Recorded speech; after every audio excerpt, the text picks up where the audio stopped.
to Mental Health Matters. I'm Dr. Audrey Tang. And I'm Judith Crozier. And this is the show where we talk about all things mental health and well-being, but we take out the hot takes and the quick fixes. It is just practitioner-led conversation. Today's a really interesting topic, and I know I say that every week, but we are talking about long COVID. And the reason why I find it so interesting is because it seems to have dropped off the radar. Yes, it does a bit. You know, it was such a big thing whilst COVID was going on. What are the after effects, so on. But I'm really curious to learn a bit more about this. What are your thoughts or experiences with long COVID? Well, it's definitely a thing, and I was diagnosed with it actually. Yeah. I had COVID in March 2020, as you know, and then was subsequently diagnosed with long COVID in about the September, October. And I attended a few clinics, and you know, the clinics weren't in my own GP surgery, but they were run by GPs who openly said we don't know really much about it. So it was basically monitoring. They couldn't really do much else. Because you're just finding out about it, yeah. aren't you? Yeah. So 6 years down the line, I suppose they have a lot more data. And some people's symptoms have, you know, that I've heard, and I belong to a long COVID group, which I don't anymore. But, or at least if I do, I never see anything from it. So that kind of tells you something. But some people apparently are still debilitated from that, but some people have really bounced back, including myself. Yeah. Well, now this is what we're bringing our guest on to talk about. We welcome back Thor A Rain, and they are a pain coach. That's the main area that they work in, but they also support people going through long COVID. It's ME is another one. But what Thor's going to be talking about is the link between potentially long COVID and ME and the development of other issues which are not long COVID, if you see what I mean. Yes. You can diagnose it as ME. Yes. So I think that might also explain a bit of it. Maybe people are being diagnosed. Well, exactly. Or being diagnosed with other things, because a lot of COVID kicked off. Yeah, and hidden illnesses, you know, a lot of the symptoms are very, very similar. Yeah. And I look back now and I think, could that have been something else, perimenopause maybe, or something. So it will be an interesting chat. So we are going to bring Thor A Rain, who is the founder of First Aid for Feelings, on right now.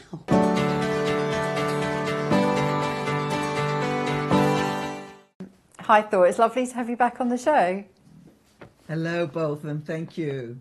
Oh, brilliant. So I just jumped right in. The work that you do, how does that help people when it comes to supporting them with long COVID?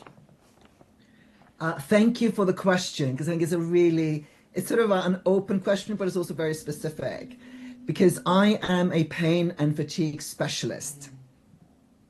And obviously with long COVID, pain and fatigue are key symptoms.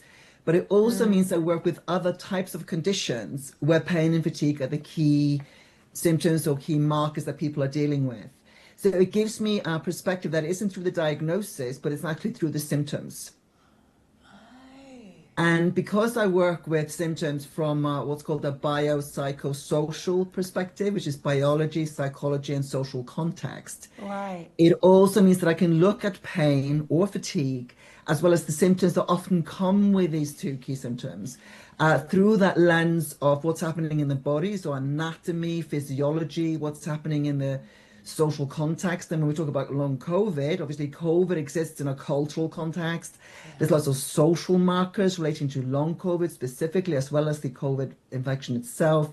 So being able to look through that lens, as well as the kind of behavior and beliefs we bring into our everyday. And then, of course, our kind of mindset, the mental impact, the mood. So when it comes to pain and fatigue, it isn't just the, oh, I'm feeling a bit tired, or it isn't just like I'm exhausted. There's actually sort of a 3D reality to that experience. And I think both my academic training, because I did my MA in cross-cultural psychology, as well as my kind of clinical training, it brings in that perspective. And I think that's something that I'd like to just touch on gently today, because we often think that long COVID is a very personal experience, and of course it is. I mean, you are the one who is, exhausted or in pain, yeah. But also we see differences across different cultures, different countries, different continents, and we forget that being a woman, being a person of color, being working class as opposed to from upper class, all these factors shape the experience of being ill. And I think that was sort of the unique aspect that I bring into my work through the lens of pain and fatigue, rather than I'm long COVID specialist, or I am, I'm me specialist, or I'm a cancer specialist. It's like, yes. Those are conditions that I support, but it's always through the lens of the symptoms. Which I think is great, actually. Yeah. Because that way you're dealing with the person and how the symptoms are presenting. Yeah. Taking the diagnosis out of the window in a way, because I think sometimes it's too easy to go, oh, you're diagnosed with this. Yeah. Take this treatment and off you go. So, no, I think that's really good. Yeah, absolutely. Thank you. And why do you think that long COVID is so hard for people that have it to live with, and also for others to understand the struggles that they go through? Well, I think there's a couple of layers to it. One is that long COVID is, in essence, a post-viral condition. If we think about it, just where it sits within the medical kind of framework, it is a post-viral condition. And we have a long history of not understanding post-viral conditions, whether that's ME/CFS, which is often kicked off, or the catalyst is often Epstein-Barr virus. We have conditions that seem to be activated through a viral infection, where the body isn't able to kind of process and complete the infection, and ends up in this long COVID or post-viral infection kind of state. Yeah. And so long COVID, and people kind of not recognizing it, not taking it seriously, all that sits within the kind of cultural context of not recognizing the impact and the reality of post-viral situations or post-viral syndromes. So I think that's one aspect of it. I think also long COVID came through a culture shock. I think none of us came through the 2020-21 experience without some sense of trauma or shock. So there's also that kind of just catching up with ourselves on that. And then there is also the fact that the more COVID infections you have, the more likely you are to develop long COVID. So there's that kind of aspect to it as well. So you may have been ill with COVID once, and then you recovered.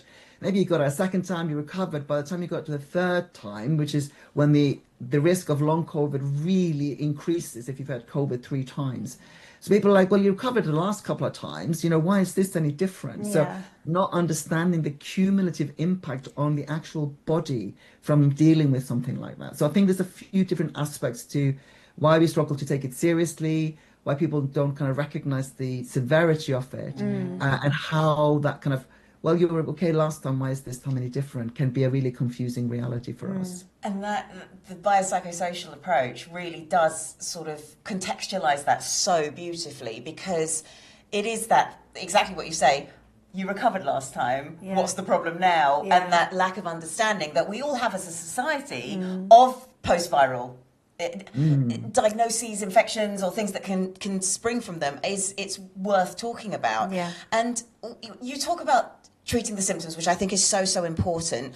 Is there anything unique, though, about the pain and fatigue or the symptoms of long COVID that differentiates it from something like ME or something else where similar symptoms might present? Not necessarily for people to get a diagnosis, but just does it feel different? So we know, I think. And for other people to understand why it's so debilitating. And perimenopause, another one is, can be pain, fatigue, and so on. Absolutely. So thank you for that question. I think it's a question we don't ask often enough. And I think, so for starters, just to give a bit of context, there isn't a globally agreed definition of long COVID. Yeah. There isn't a globally agreed diagnostic criteria, even between the World Health Organization, the main European health bodies, the CDC, Center for Control Disease, Disease Control in the US, even just, whether you get diagnosed on onset or whether you've been ill for 2 months or 3 months, even global bodies, are not agreeing on the diagnostic criteria. And then also that there isn't like a test. This is a diagnosis, what's often referred to as diagnosis by exclusion. So when we've ruled out this and that, this is where we end up. So then if we come to the pain and fatigue question specifically, so the short answer is no, because pain and fatigue is, I often talk about the immune system only has a certain number of letters in the alphabet to communicate any issues. So like cold has got like the alphabet of snuffles, mucus, coughing, temperature. Yeah. Other conditions have got, you know, pain and fatigue, like the X and the Y in the alphabet. So if we look at how the body communicates issues, pain and fatigue shows up in lots of different conditions. Yes, yes, yes. So in that respect, there isn't anything unique about pain and fatigue when it comes to long COVID. Saying that, fatigue and pain isn't just fatigue and pain. So I talk about 5 different types of tired. And the answer isn't always to go to sleep. No, yeah. And so if I just run through quickly, is that now a good time to run through? Yes, definitely. Yeah. So the 5 different types of tired are, first of all, physical tired. So I climb a mountain, I am tired. Yeah. It's that physical exertion. And the clue here is that often it can feel quite nice. Yeah. You know, it's like the tired, I feel like, yes, I feel tired on my body and it kind of like feel good, kind of tired. And I know that if I eat or drink or rest and sleep, that tiredness can be kind of completed and repaired or restored. Yeah. We then get wired and tired is a very common phrase. We tend to know what that means, wired and tired. Oh, I think I've experienced that. 2 a.m. in the morning, brain is going and your body is going, I'm just so tired. Yes. Can I just sleep, please? But it's like the brain is so fast that it actually, body can't drop into a deep sleep. Where if you fall asleep, you wake up after 2 or 3 hours. And if at any point we can have time to go into that a bit deeper, there's a lot of clues in how you can deal with that. Then there is emotional tired. And I often describe that as this sort of like, the kind of tired when you're doing something and something like pulls the plug. It's like you get drained suddenly very quickly. Or like, you know, the phone rings, you're feeling reasonably okay. You see who's calling and you just go, it's that kind of, there's an emotional aspect or social aspect to that tiredness. Then there's environmental tired. So that could be, the example I always use, if you have the washing machine in the kitchen and it goes on spin and you walk into the kitchen feeling like, you know, all right, stand next to that spinning washing machine for a while and you will feel the tiredness of just processing that level of vibration. Or you go into a shopping mall and there's lots of noise and sounds and lights and things, and you could just feel tired from the environment itself. Or like, you know, you are in a, you know, you're trying to sleep in a room, like I was working with somebody the other day, and she had a stack of boxes from when she had moved in at the foot of her bed. Oh no. But the first thing she saw in the morning, the last thing she saw at night was like, I haven't unpacked those damn boxes, you know. So there's something in your environment that activates tiredness through processing stimulation, so sensory overload. Particularly for people who are neurodiverse, this is a really common thing. The final thing is repetitive tired, and we know like repetitive strain injury on the wrist if you stay on the keyboard for too long. But anything, if you sit too long, you feel laid out too long, if you stand still too long, the body doesn't like to be static. And if it's static in whatever position for too long, it'll kick out fatigue syndromes, or symptoms, sorry. And actually the answer there isn't to lie down, it could be to move. It could be to do something different. So the response to the tiredness changes depending on what kind of tired you're feeling. And of course you could have a little bit of a cluster, a combo. And then it's like, okay, which one do you do first? Do you, you move first, then you eat something, then you look at, some emotions, you look at your thoughts, and then you sleep. It's like, how do you sort of work through the layers of fatigue that can sometimes be really entangled? This is one of the most important conversations we've had actually on this show, because I think it's so easy for people to go, I'm tired, I'm fatigued, that's the word. But to really unpack that complexity, it helps you, because it is that, am I wide and tired? And just as a personal example, we had an event on Tuesday, but then I was teaching Wednesday morning. So usually after an event, I will get wired and tired because my adrenaline's still going, but I know about an hour later I will crash, and then it's like that lovely feeling of, you know, nice physical tired. But because I had to teach the next morning and I had to be up very early, the whole night I was just wired and tired. Right, because I couldn't sleep. My body wasn't allowing me to crash. Couldn't switch off. Because I had to be out the next day. So I think that is the way you described all of those, I think will be resonating with people. And I think it's the understanding for each type of tired, we need to do something different. Yeah. There's no point me switching the washing machine off if that's not causing me the problem. You know, it's that sort of thing. Just to come back to the invisible illness aspect of this. Yeah. So with people who have an invisible illness or a diagnosis of long COVID or ME or any of those, often the tiredness in whatever way it presents can actually take away a lot from what they used to do. Yes. And there is that feeling, which adds to the complexity of, I used to do this, why can't I do this? I want to still do this. How do you support people grieving almost what they could do? Yeah, so I think this comes to the question of identity, but I just want to tag into that. Part of that identity understanding is also your literacy, and I know we talked about that when I was on, on your show before.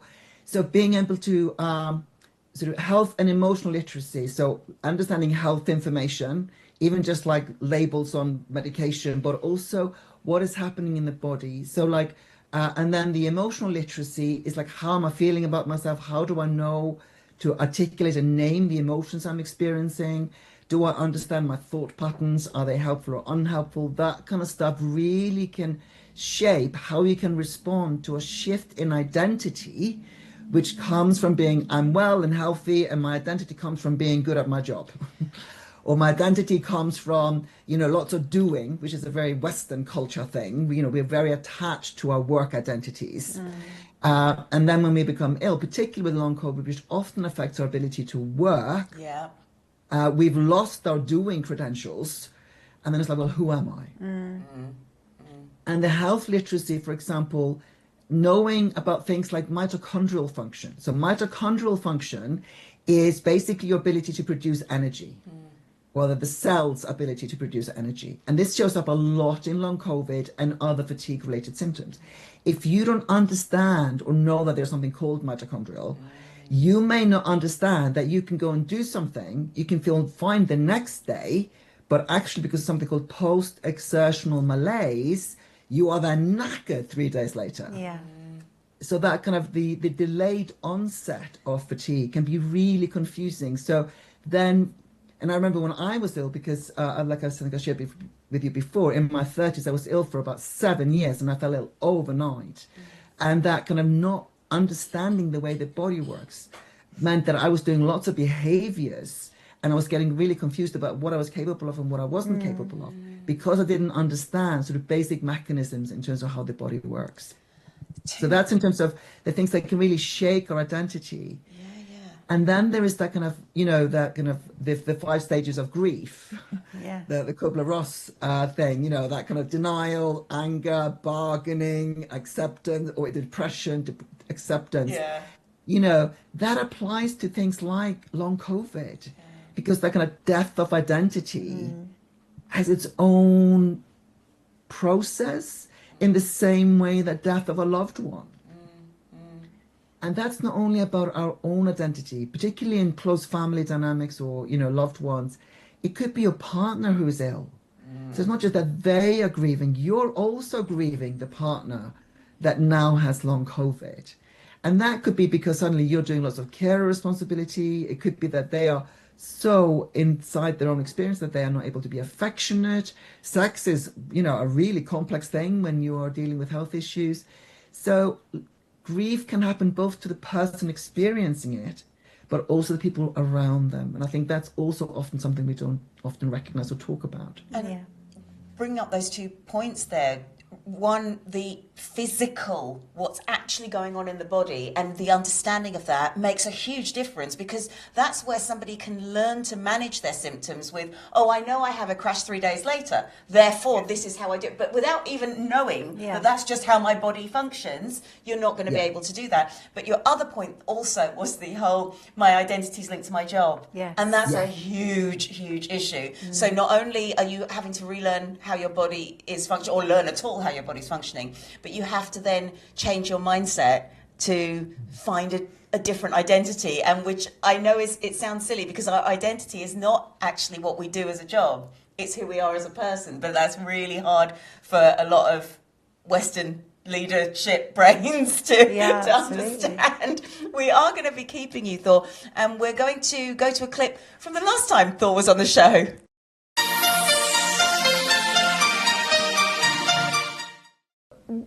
In your experience, what are some of the biggest barriers that still exist when it comes to expressing our needs and wants? For me, I think the first thing is role models, seeing other people do it. You know, I think as children, we learn from the grown-ups around us and from others. And I think we can talk a lot about, I mean, I've written a book. I mean, I literally wrote the manual, First Aid for Feelings manual. So I think books and podcasts and those kind of cultural products serve a purpose, absolutely.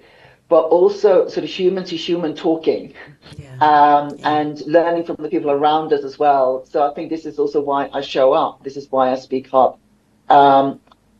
Because people hearing you and I talk here about feelings and what we found easy, what we found difficult. People can either relate to that or go, oh, that's so different from me, or that's exactly like me, or maybe it's a little bit like me.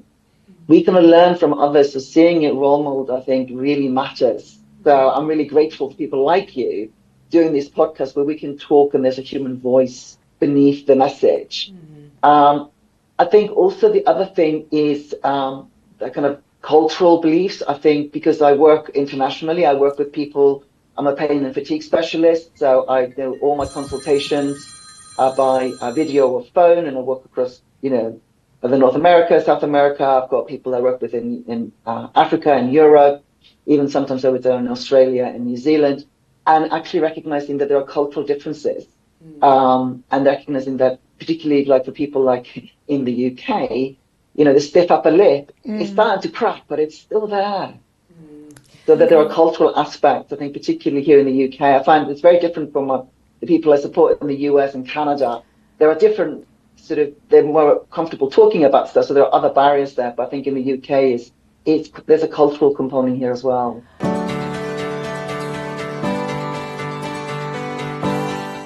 How do you help people reclaim their identity then? What we were talking about before, I think it is easy, and I certainly did. I went from being someone who was quite active to someone who couldn't really do anything. So how would you help that without, and this I never did, but without being that person that they say, I've got long COVID, and that's almost the first thing they ever tell you, and they then take on a different identity of their illness. There's two different extremes there. How would you help someone in that situation? And I love that you brought this up, because it's very interesting that sometimes what we do when we kind of lose our work identity, we take on our diagnosis identity. So our diagnosis becomes our new identity. And, I've worked with people who've got, this was back in the day when we still had filing cabinets as opposed to, online cloud storage. But, I would work with people who had like filing cabinet drawers full of medical documentations, research papers, and, so the illness became their job. Oh, no. And as you may, I don't know what clip you were playing, but you may have shared, my favorite question always is it helpful? Now, educating myself, informing myself of what's going on in my body, helpful. Becoming kind of obsessive about it, and almost like escaping into that kind of, I'll just do lots of research and that becomes who I am, unhelpful. So I think that, first of all, kind of naming that can be really important. And then recognizing with compassion, that we're not doing that because we want to be whatever. We're doing that out of fear. Yes. We're trying to find a sense of self. We're trying to establish something because we've lost something. So the way I always work with people when we start is we do start with a few things. We start with a symptom assessment. So there's a questionnaire with 13 systems of the body, 10 symptoms per system. And we start to look at actually how are you doing across these different systems. And what can be really interesting is that people realize, oh, actually that system is fine, or that system is all right, or, oh, I hadn't thought about that, So we get us more of a balanced perspective because the focus can be on everything that isn't working. Yeah. So we actually do a bit of an MOT, what systems are working, what systems are okay. That can give a more balanced perspective. And kind of naming what's the truth, keeping it real, that is really difficult and that is really high, or that system is in a real, you're scoring high on all 10 systems in that system. So all 10 symptoms in that system. So that can be able to kind of bring to our conscious awareness what's the reality here, rather than what's my fear. That makes sense. That's the first thing. We then go on we go on a journey. It's called the journey program. So we start by where are you now? We look at physical stuff, social stuff, behavioral stuff, mood stuff. So we look at concepts like the boatload, which you may have heard of. If you think about yourself as a captain of a boat, like a shipping vessel, and you can see all the containers on there, we can start to look at what are those containers, what are the genetic predisposing factors, and there are quite a few of them in long COVID. What are your kind of cultural factors, like South America has got one of the highest prevalences of long COVID versus say some of the Asian countries, which are much lower. Wow. Europe, by the way, somewhere in the middle. Yeah. So what are some of those factors? So what are some of the behaviors that you have? Like those achiever patterns, those helper patterns, where you're using your energy in really unskillful ways or unresourceful ways. And then some of the traumas you may be carrying, some of the other, if you've got asthma, you're more likely to have long COVID, So we get a bit of a sort of an inventory of how you're doing. And then we start to look at, well, what are flotation devices do you put in place to keep your boat afloat? What are the containers that are kind of quite easy to clear? So we start to work through, get a sense of map making. Where are you now? Then upskilling you, so the health literacy, but also creating a first aid kit for your journey, first aid for feelings, creating a compass for your journey, creating a map for your journey. So we use those things before we even start working on recovery. So that can take 2 or 3 consultations.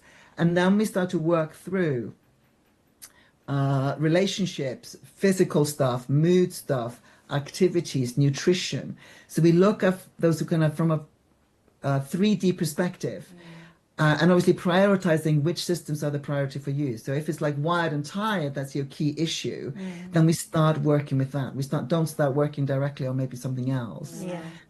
So it's always an individualized, customized plan, but it's got this shared components of these aspects that I've named.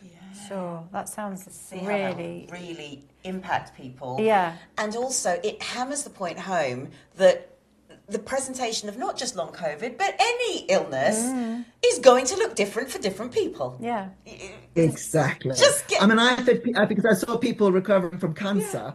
So I've had people recovering from cancer have more in common with somebody who's got long COVID than one long COVID person to another. It's like, it is that kind of and I often think about these as, different containers or different Legos, like what's your configuration? Yes. And I know one of the containers that sort of would sit very heavily on me is somebody going, oh, you've got that. I have that too. This is what you have to do.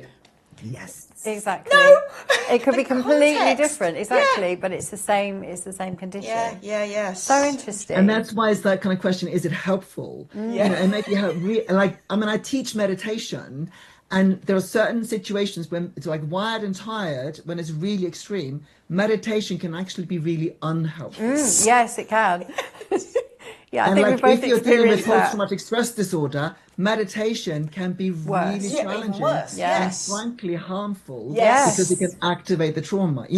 So it's that kind of always coming back to, this may be really helpful for you, but you need to test it. I'm always in favor of experiments. Check it out. Yes. Trust your own truth rather than sort of being forced to accept somebody else's. Yes. Yeah, and that really highlights that you're talking about meditation, because it isn't always a good thing. Yeah, absolutely. Yeah. So what do you find people miss most about their old selves? Well, I'll tell you what, it really varies. Because sometimes people really miss the social contact, which often tends to drop. Yeah. For some, they go, wow, so nice. Not having I to don't go have out to all the see time. everybody. So, for example, that's something that can be a really surprising kind of consequence of being ill, that people kind of go, ooh.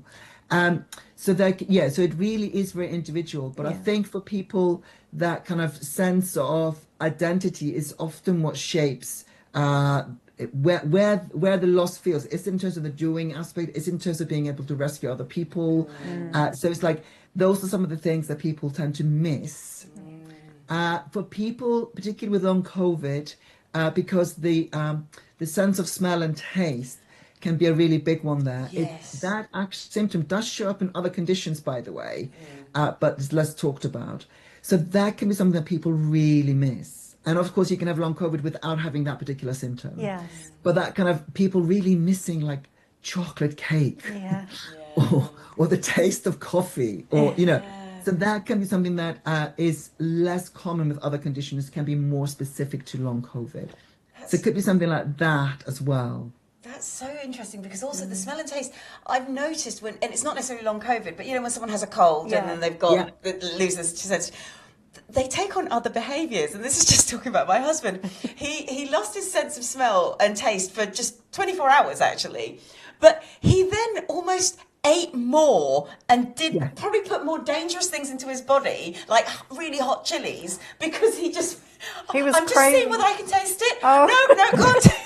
It's absolutely, and people taking real risks, or really spicing up the food. And for example, the spices can be really helpful in ways to sort of activate your stomach enzymes and acids and things like to get your digestion going. By the same token, if you have too much, you're burning the insides of your body in ways that is really unhelpful and energy intensive. It really depletes your battery when the digestion is having to work so hard, so you don't have battery power for other things.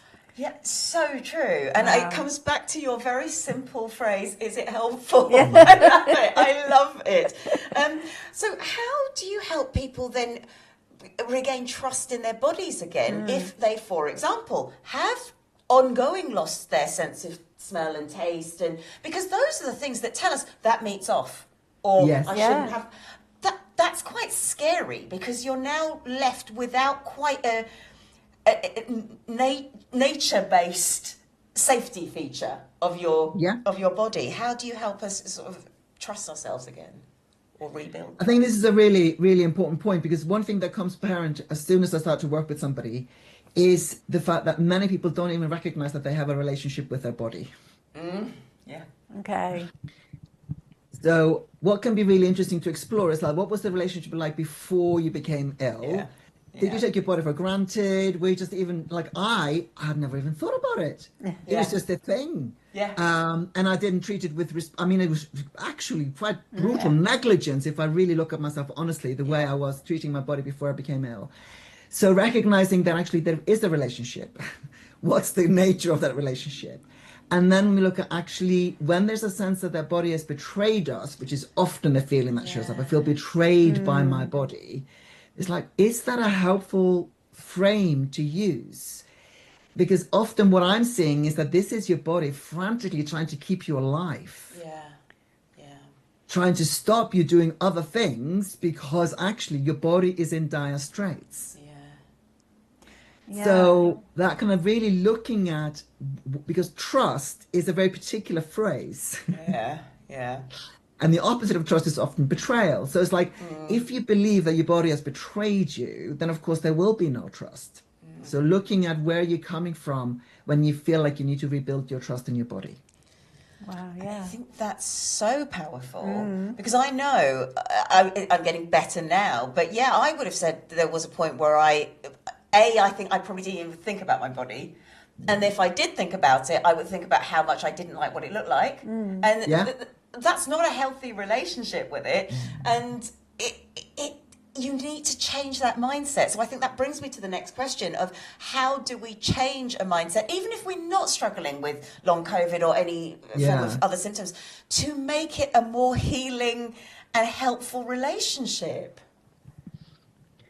And I think that's, starting with where is it at now? What is your relationship with your body? So often I talk about on the scale of 0 to 10, how much do you like your body, or what's the relationship like, or what's the key word? If you were to put your relationship into 3 words, what could they be?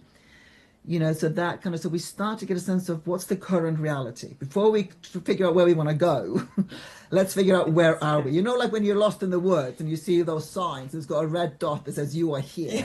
Yes. We need to know where we are before we figure out where we're going. And then we think about, okay, well, how would you like to feel? What would you like that relationship to be like? And then start seeing that almost like as seedlings. And I'm a practicing Buddhist. So in Buddhism, we have this idea of watering seeds.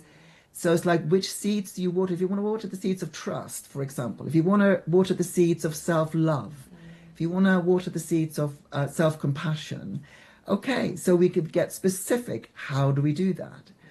And for trust, if we go with that one, often it can be about, well, what can I trust? It's a bit like when I do the symptom assessment. What systems are working?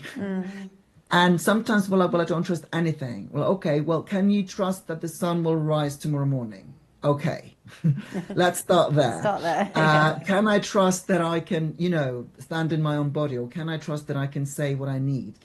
So we start by getting specific, because if we just say, I want to build trust, that's a really open, vague thing. Yeah. But making it specific means that I can work my way towards that. And then when we come to, can I trust myself to make good choices? So that's one of the things that having experienced quite a few traumas in my childhood, come into adulthood with quite a few aces in my pocket. So that's adverse childhood experiences. Sense of self-trust was like 0. But I didn't know that until I did work and go, I don't have any trust in my choices or my ability to make good choices. So then it's like, well, I started with small choices, like what to eat. And then going into bigger choices, like what jobs to take or who to be in relationships with or who to trust with my shame, because I don't want to share my shame issues with just anybody, because that might actually be harmful. So that kind of going from small to building it up, building that muscle of, I know I can trust that I can make good choices for myself. That's very the same as like courage. Courage I feel is like a muscle. I need to start with small courage. And then I can build up to braver and braver, more courageous choices, because I got this kind of resilience and agility, and I feel nimble and dynamic. I'm like, absolutely. Today, I can feel really, sort of solid in saying I am courageous, because I know I am. I've built up, like going to the gym. Like, not that I go to the gym that much, but it's like I can bench press like 280 kilos, which is not true in terms of the gym, but it's totally true in terms of courage. Yes. And it is about starting small and building up. But I'm really glad you mentioned about, can I trust myself to speak up for myself? Because that's one of the key things that I've noticed. And it's mainly females. Yeah. Whenever we talk about voice, that's the thing that they really struggle with the most, that they just don't trust themselves to be able to advocate for themselves. So I think it is about starting small and building up on those things. And exactly as you say, it's not about trying to change trust as a great big thing, but just one aspect of trust at a time, which is so important. We are keeping you, Thor, and we will be back just after another tip from the last time you were on the show.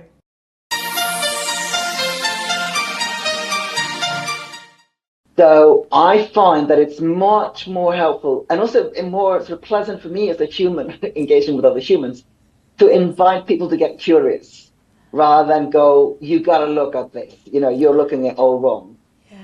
So much rather go into, it's interesting to notice that when I have like a headache, it's not just, it could be because of a brain tumor, it could be because I'm thirsty, so anything in between. Yeah. How do you know the difference? How do you know if there's kind of inviting curiosity, I find is, first of all, more enjoyable, but also more successful, because there's no shaming, there's no judging, there's no, pointing out.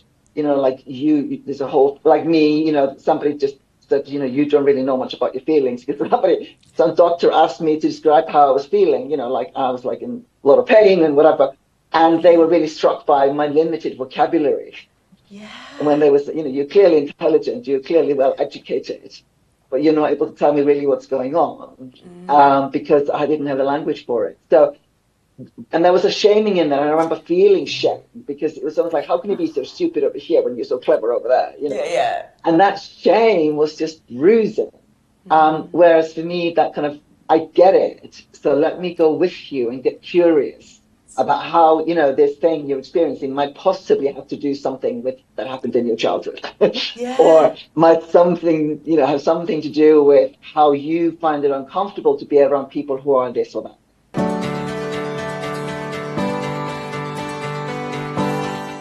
Welcome back to Mental Health Matters, where we're having a great discussion with Thor A Rain about long COVID and other sort of hidden illnesses and pain and fatigue. It's really interesting. So, Thor, what would you say the ideal support system would be for somebody managing with long COVID? So before we go into the ideal system, I think part of that is kind of recognizing, like we were talking about before the break, that kind of being able to speak up, having the language to name your experiences. So support system can also be knowledge.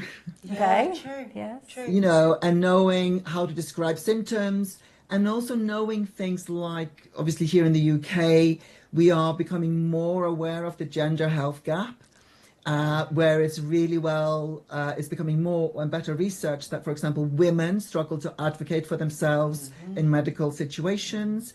Also, we know with long COVID that women are more likely to develop long COVID than other genders. And so advocating for themselves and negotiating their needs with medical professionals is part of what then creates that ideal support system. And if you haven't got that sense of confidence or the literacy, the language and the vocabulary to describe what's going on with your health, then a support system would include somebody who can help you become more skilled at advocating for yourself. So like somebody coming with you to medical appointments or making notes before and after, that knowing that this is part of how we care for our health needs, and that we are not there to keep doctors in jobs. We show up for medical appointments because we want to, this is my belief system, by the way, we want their help in kind of co-caring, co-supporting, co-creating the support system for us to recover or improve, because not everybody fully recovers, but certainly improve and strengthen the health that you do have.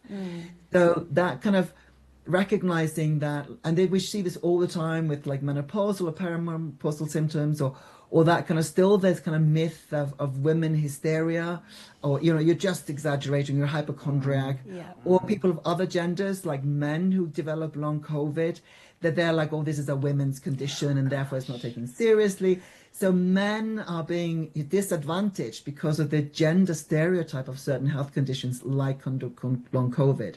So if you know you've got a condition where there are these cultural beliefs around it, going into that situation aware, not going to go like, oh, woe is me, I'm not going to get any help because I'm a woman, but actually, this is the context, so therefore I need to advocate for myself with that in mind. That's so helpful. Yeah, and really important. And just personally, when I was going to see a long COVID clinic, when I was attending, the brain fog was terrible. So I'd go, I'd have the thing, and I'd go home, and my husband would say, what did they say? And I couldn't remember.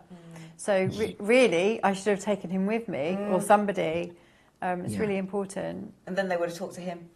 Well, probably. About you. Probably. Yeah, so that's another aspect, yeah. But that's that true. kind of, how do I take in health information? How do I share information with my loved ones? Yeah. And also that kind of sense of, what information do I want to keep private? We don't owe anybody our medical information. That includes our husbands and our children and parents.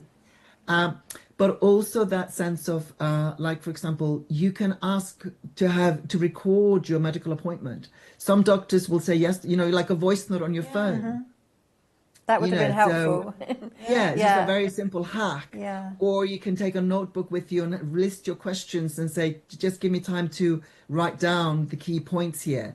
So brain fog is such an important symptom, because it can really impact your ability to engage with the care that you are getting, but also communicate that care and need to others.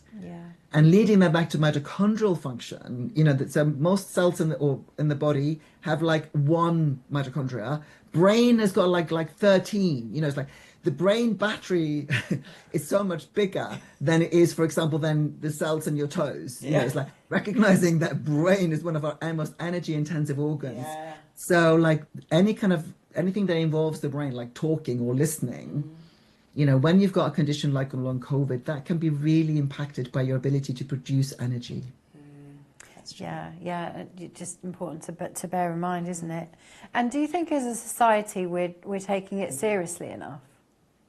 So I think that's sort of a yes and no question. Yeah, I think there has been a real surge in investment and research around post-viral conditions. There's suddenly been a rise in research going into like ME/CFS or fibromyalgia because long COVID came like it has a start date. Yes. You know, it's like it started like in 2020, 2021. People are like, ooh, there's something here. People are not recovering promptly. You know, so there's been a surge and uplift across the post-viral condition kind of field in terms of investment in money, research potential, interventions, long COVID clinics, stuff like that. So on one level, I'd say yes. On another level, I would say no. So we are much less aware of infection risks. You know, we all wore like masks and gloves, and we had the, you know, anti-bac, you know, kind of gels. You know, a lot of that, we've just dropped those behaviors. And I would say we've swung from one way to another, and actually a healthy middle ground is where it's likely to be more effective for us. But also recognizing what are your own health vulnerabilities. So if you've got underlying health conditions, if you work in, you know, education, if you work in healthcare, if you work in a supermarket, if you work in places where there's a lot of infection going around, then you may need stronger kind of protections for yourself to prevent or reduce the risk of long COVID. Or like if you have got long COVID, you know, making choices about where you socialize or how you socialize and what you do. And then, of course, in terms of that support system, are the people around you supportive of that? Or do they shame you for wearing a mask? Or do they go, oh, don't be so sensitive, don't be so difficult? You used to be so much fun when you drank lots of alcohol. Now you won't drink anymore. Why not? It's like, well, it's not good for my liver or not good for my health. You know, that actually that kind of support system and taking it seriously actually goes together from my perspective. Yes, agreed. And this next question kind of relates to that of how do you explain to your immediate network, even if they're not your support system, something like, without having to go through the 5 types of tired, this type of tired is not going to be cured by having some sleep, you know? Yeah. It's quite hard because then they'll just switch off anyway. They don't want a lecture about 5 types of tired. They just want you to go out drinking with them. How do we just stop seeing them? Well, I think there is often when there is whether it's bereavement, you know, somebody dies, or a loss of health, there can be a real shake-up in our social structures, and we can lose a lot of relationships. And often, what sort of it's like we have feel-good friends. Yeah. You know, or good fair weather friends, I think is another phrase that we have, and we can see who really comes through for us. Yeah. But also what can show up at those times are other people's limitations. Yeah. So other people's maybe traumas that kind of mean that they can't come and see you in hospital, or they struggle with, you know, people saying they're ill or something like that, because that activates something from them. So they struggle to be present with you because you're having a difficult time. And so how do we communicate that, and how do we identify that for ourselves and others? And often that comes down to boundaries. How good am I at setting boundaries? How do I even know what my boundaries are? Yeah. And also with long COVID, we can, because if we don't understand things like post-exertional malaise, we may not have a healthy sense of what our boundaries and baselines are. And therefore we're inconsistent in what we tell people around us. So I would say that kind of, first of all, starting with what's your current reality? What do you struggle with? and then getting help, whether it's from a professional like me or somebody that you trust, in terms of how do I communicate to friends in a way that they're likely to be able to hear. Yeah. It's like, you know, and that can be an experiment. We start by saying it this way and then we do it that way. And also sometimes it's easier to share this in writing than it is, you know, through speech. It might be better to share it over the phone rather than in person, or the other way around. You know, really getting a sense of what method of communication feels least scary, because these kind of negotiations tend to be a little bit scary. Least scary for you, and then what might be the most helpful method for the person to hear.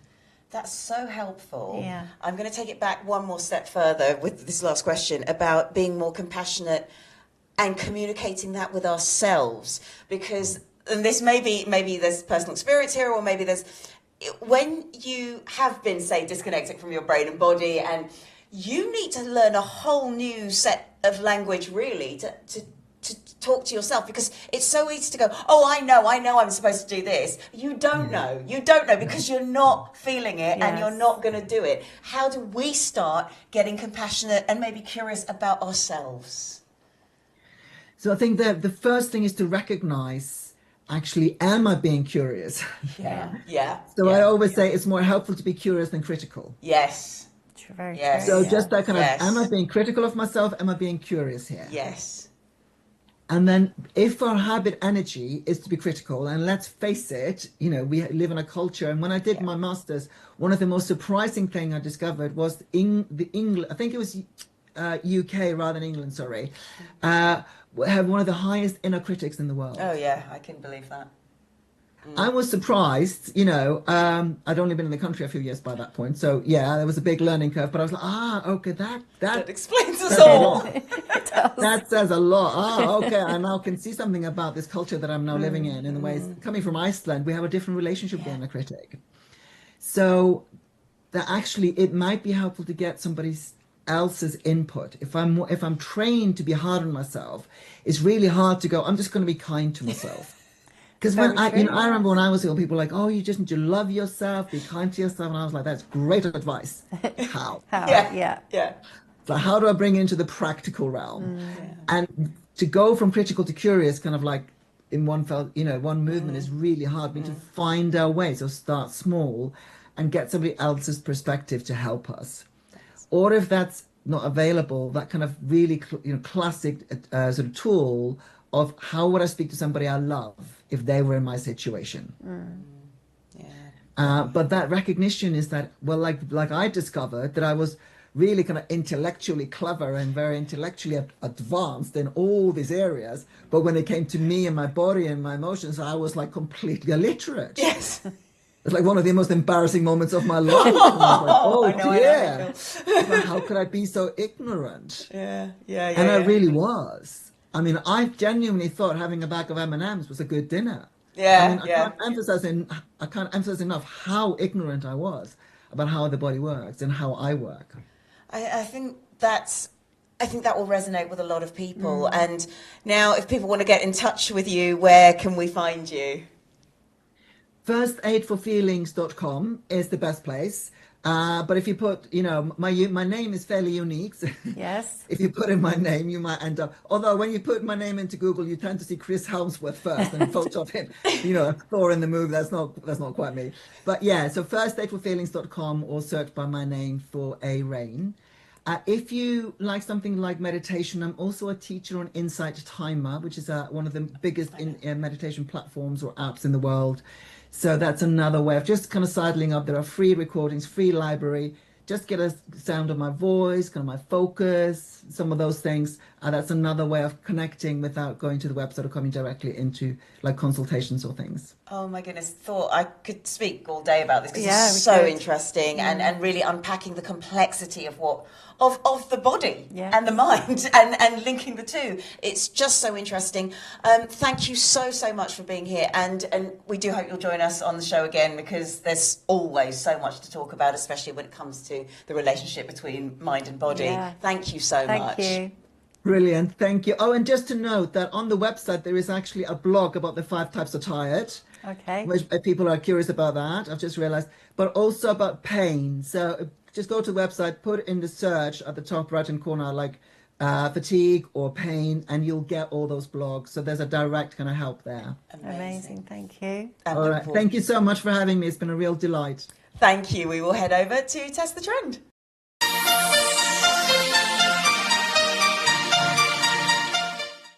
So this week on Test the Trend, this is a very old exercise that loads of coaches, therapists, everyone uses. It's a way of describing our energy battery.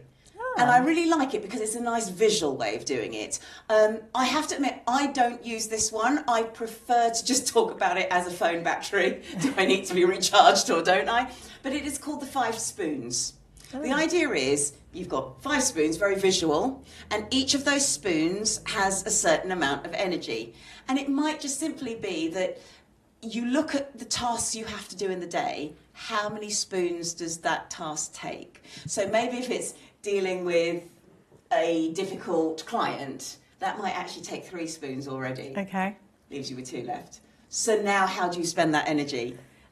If you then look at your calendar and you've now got to do something else you also don't like, and that takes 3 spoons. You're minus spoons. Exactly. So I think it's a nice way of being able to visualise how much energy we've got and be able to assign the things we have to do a certain energy rating. Okay. And so that's my challenge to you this week, is to think about how many spoons you have, how full those spoons can be, and to assign them to the tasks that you do. And then maybe if you find out you're running out of spoons a lot, it's time to reshift some of that timetable.